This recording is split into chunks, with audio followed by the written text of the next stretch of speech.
When successful real estate developer Jonathan Mason walked into that charity gala in 2018, every woman in the room noticed. At 45, he was everything you'd want in a husband: handsome, wealthy, charming, and seemingly devoted to helping others. The $50,000 check he wrote that night for the Children's Hospital made headlines, but what nobody knew was that Jonathan had already picked out his next victim from across the crowded ballroom. Her name was Catherine Howard, and she was about to become the target of the most calculated marriage scheme in recent memory. Catherine was 38, recently divorced, and working as a pharmaceutical sales rep. She'd been burned by her ex-husband's infidelity and was cautious about dating. But when Jonathan approached her that night, something felt different. He wasn't pushy. He asked thoughtful questions. He listened. "He seemed genuinely interested in me as a person," Catherine would later tell investigators. "Not just my appearance or what I could do for him. He wanted to know about my work, my dreams, my family. I hadn't felt that valued in years." What Catherine didn't know was that Jonathan had spent weeks researching her. He knew about her divorce settlement, her credit score, her family's financial struggles. He knew she was vulnerable, healing, and desperate to believe in love again. Because Jonathan Mason wasn't just a successful businessman. He was a predator who had turned marriage into a murder-for-profit scheme. Jonathan's pursuit of Catherine was textbook manipulation disguised as romance. He started with small gestures, remembering her favorite coffee order, sending flowers to her office, offering to help when her mother needed expensive medical treatment. "I should have seen the red flags," Catherine's sister Margaret would later say. "He was too perfect, too available, too eager to solve every problem. But Catherine was so happy, and after everything she'd been through, we just wanted her to be loved." Within 6 months, Jonathan had proposed. The engagement ring was a stunning 3-carat diamond that cost more than Catherine made in a year.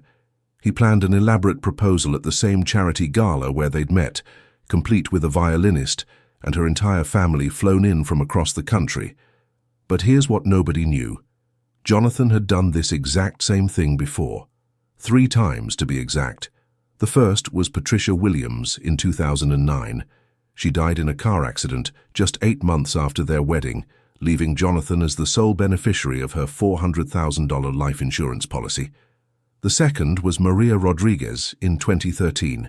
She fell down the stairs in their home, breaking her neck, just 6 months after signing a new $750,000 policy. The third was Sarah Thompson in 2016. She died of an apparent heart attack at age 34, leaving Jonathan with access to her $1.2 million inheritance. 3 wives, 3 tragic accidents, 3 substantial payouts. But Jonathan had gotten greedy, and greed, as it turns out, leaves a trail. When Jonathan presented Catherine with a prenuptial agreement just weeks before their wedding, she was initially hurt. After all his talk about eternal love and partnership, why did he need legal protection? He said it was just a formality, Catherine recalled, that his lawyer insisted on it because of his business interests. He made it seem like he was protecting me too, ensuring I'd be taken care of if anything happened to him. The prenup was 47 pages long. Most of it was standard legal language about asset division in case of divorce, but buried on page 34 was a clause that would later save Catherine's life, a provision requiring both parties to undergo annual health screenings, with results shared between spouses. Jonathan had included this clause as a way to monitor Catherine's health, to know when she might be vulnerable to an accident. But it also created a paper trail that would eventually expose his entire scheme. What Catherine didn't know was that Jonathan had been systematically poisoning her for months. The symptoms started subtly. Catherine began feeling tired all the time, developing headaches, experiencing nausea. She attributed it to wedding stress and her demanding job. Jonathan was so attentive, bringing her tea when she felt sick, cooking her favorite meals, insisting she rest. "He was the perfect husband," Catherine said. "When I felt awful, he'd take care of everything. He'd make me breakfast in bed, bring me medicine, sit with me for hours. I thought I was the luckiest woman in the world." But Jonathan wasn't caring for Catherine. He was slowly killing her. The tea he brought contained small amounts of antifreeze. The vitamins he insisted she take were actually blood thinners. The special smoothies he made were laced with insulin, designed to create dangerous blood sugar drops that would eventually lead to a coma. Jonathan had researched the perfect combination of substances that would create symptoms resembling a natural illness, then a tragic medical emergency.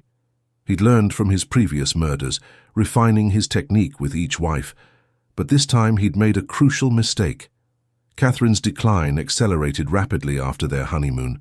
She'd lost 15 pounds, was constantly dizzy, and began experiencing heart palpitations. Concerned, she scheduled a doctor's appointment for her annual physical, the one required by their prenup. Dr. Jennifer Walsh had been Catherine's physician for years. She knew Catherine was healthy, active, and had never shown signs of any chronic illness.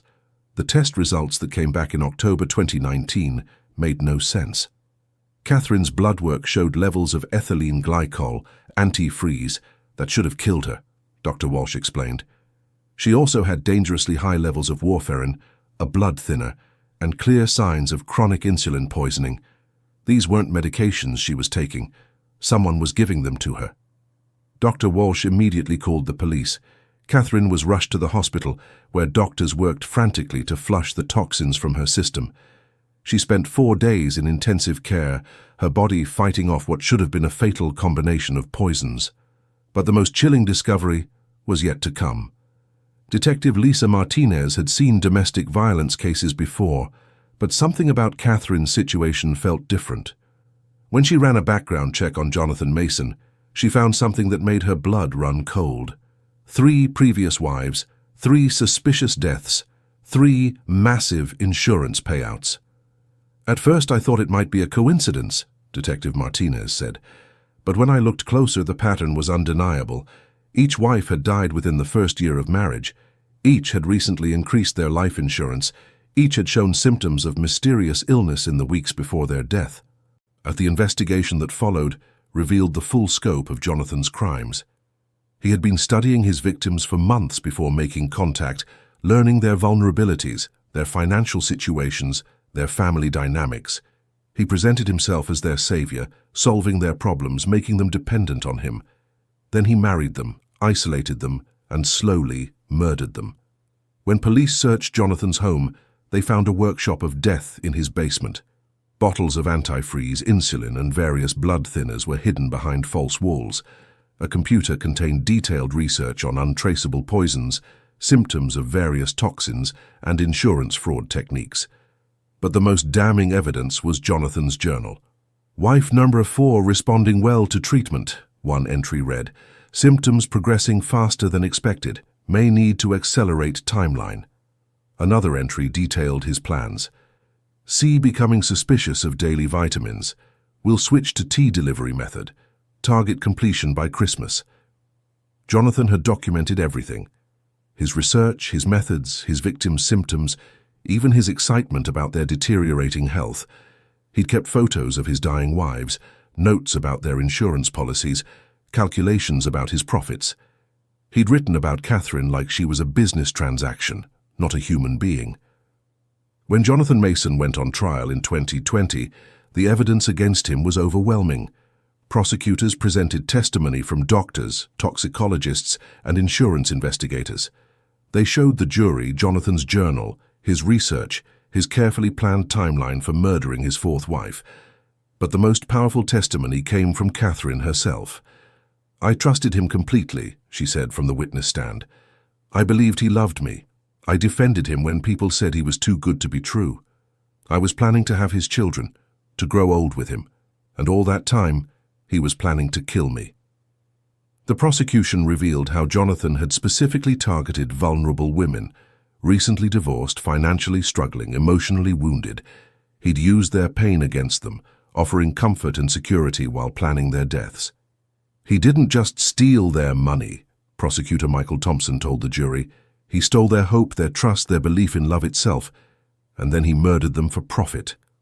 In March 2021, Jonathan Mason was convicted on 4 counts of first-degree murder and 1 count of attempted murder. The jury deliberated for less than 3 hours. He was sentenced to life in prison without the possibility of parole, but the most satisfying moment came when the judge read the victim impact statements. Catherine had written about her journey from victim to survivor, about the therapy and healing that helped her trust again. The families of Jonathan's previous wives spoke about their loved ones, Patricia, Maria, and Sarah, women who had been forgotten in the shadow of their killers' crimes. These women were not just victims, the judge said. They were daughters, sisters, friends. They had dreams, ambitions, people who loved them. Jonathan Mason didn't just end their lives. He tried to erase their humanity. Today we remember them not as his victims, but as the remarkable women they were. Jonathan Mason is currently serving his sentence at a maximum security prison, where he'll remain for the rest of his life. He continues to maintain his innocence, claiming he's the victim of a conspiracy. Catherine Howard underwent extensive therapy and medical treatment to heal from the poisoning. She's made a full physical recovery and has become an advocate for domestic violence survivors. She's also working with law enforcement to identify other potential victims of marriage-based murder schemes. "I want other women to know that if something feels wrong, trust that instinct," Catherine said. "Perfect men don't exist. Someone who seems too good to be true usually is.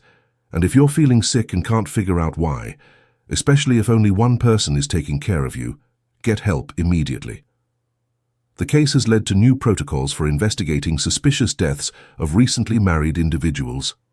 Insurance companies now flag rapid policy changes in new marriages. Medical professionals are trained to recognize signs of intentional poisoning. Dr. Walsh, the physician who saved Catherine's life, now speaks at medical conferences about the importance of trusting instincts when patient symptoms don't match their history. Catherine's case taught me that sometimes the most dangerous person in a patient's life is the one who seems most caring, Dr. Walsh said. Medical professionals need to be aware that domestic violence doesn't always look like obvious abuse. Sometimes it looks like devoted care. The Jonathan Mason case reveals how predators use society's trust in marriage and romantic love to hide their crimes. He exploited the belief that if someone loves you, they would never hurt you, a belief that kept his victims from recognizing the danger until it was too late. Warning signs that emerged during the investigation include partners who seem too perfect too quickly, isolation from family and friends disguised as romantic devotion, mysterious illnesses that only occur when one person is caring for you, financial pressure to make major changes to insurance or wills, someone who knows too much about your personal history too early in the relationship. Jonathan Mason thought he was untouchable. He believed his charm, his wealth, and his carefully crafted image would protect him forever. He counted on society's reluctance to believe that someone so successful, so respected, could be capable of such evil. But evil rarely announces itself. It usually comes disguised as everything we want to believe in: love, security, hope for the future. Catherine Howard survived because one doctor refused to accept that her symptoms were natural. Detective Martinez pursued the case because she recognized a pattern others had missed. Jonathan Mason's crimes were exposed because people chose to act on their suspicions rather than ignore them. They thought they'd get away with it, but justice has a way of catching up with predators. If stories like this move you, exposing the monsters hiding behind trusted faces, holding power accountable and fighting for justice, then you're exactly where you belong. Hit that like button if this story made you angry and you believe in holding criminals accountable. And listen, if you're not subscribed yet, what are you waiting for? Every single week we expose the predators and criminals who think their reputation or position makes them untouchable. We shine light on cases that need attention, stories that demand justice, and evidence that corrupt systems want buried. Your subscription literally helps us investigate more cases, reach more victims, and expose more truth. We're not just telling stories here, we're holding monsters accountable, one case at a time. Subscribe right now and join our growing army of justice warriors who refuse to let criminals hide behind pretty facades. Hit that notification bell because you won't want to miss what we expose next. Some of these revelations will absolutely destroy your faith in people you thought you could trust. And please, share this with someone who needs to hear it, someone who might be dealing with a situation like this. What detail in this case shocked you the most? What red flags do you think people should have noticed? Do you think there are others out there doing similar things? Let us know in the comments below. Your awareness might protect someone's family. What criminal should we expose next?